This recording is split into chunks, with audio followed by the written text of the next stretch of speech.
তো গাইজ দেখা যায় শফিকের বাটপাড়িতে নাটকেটিতে দেখা যায় যে শফিকের বন্ধু বাটপাড়ি করে একটা হোটেলে। সেখানে দেখা যায় 300 টাকা দিয়ে আবার সে বাটপাড়ি করে সে খেয়েও নিল 150 টাকা, এবং হচ্ছে দোকানের মালিকের কাছ থেকে 300 টাকা আবার শফিক বাটপাড়ি করে নিয়ে নিল।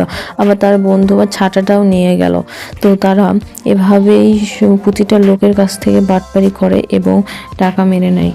তো এভাবে তাদের দিন যাচ্ছিল। একদিন হোটেল থেকে ফিরে আসার পর তখনই দেখতে পায় 4টা কামলাকে দেখতে পায়। তাদের 2টা সাইকেল ছিল। তাদেরকে বলে আমার জমিতে কাজ করতে হবে, এই কথা বলে কাজ করতে নিয়ে যায়। তাদের বলে কি খাবে, মাংস বিরিয়ানি। সেই বিরিয়ানির কথা বলে সে হোটেলে যায়। হোটেলে যাওয়ার পরে সে বলে যে আমার কাছে তো সাইকেল না, আমাকে সাইকেলটা একটু দাও। তারপরে দুইজনই বাটপাড়ি করে সাইকেল 2টা নিয়ে চলে যায়। তো পরে দেখা যায় যে তাদের জমিও না, ওগুলা অন্য কারো জমি। তারা এসে বলে তো তোমাদের সাইকেল তো আর পাইবা না, তোমরা এখান থেকে চলে যাও আমার জমি থেকে।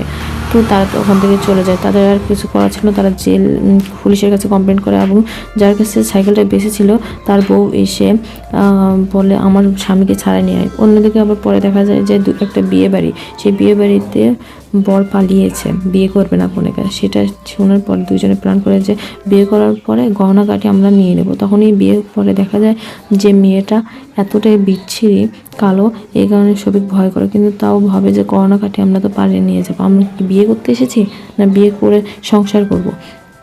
তখনই সে ভাবছিল কীভাবে গহনাটা নেওয়া যায়। তখনই ওর বন্ধু আসার পরে ওই মেয়েটা চিল্লাচিল্লি করে যে দেখো আমার ঘরের বোন কেউ এসেছে। এবার দুজনই বাটপাড়ির শিকার হয়। তো বন্ধুরা, ভিডিওটি ভালো লাগলে অবশ্যই আমার চ্যানেলটা সাবস্ক্রাইব করে পাশে থাকবেন। আল্লাহ হাফেজ। অন্য কোনো ভিডিওটি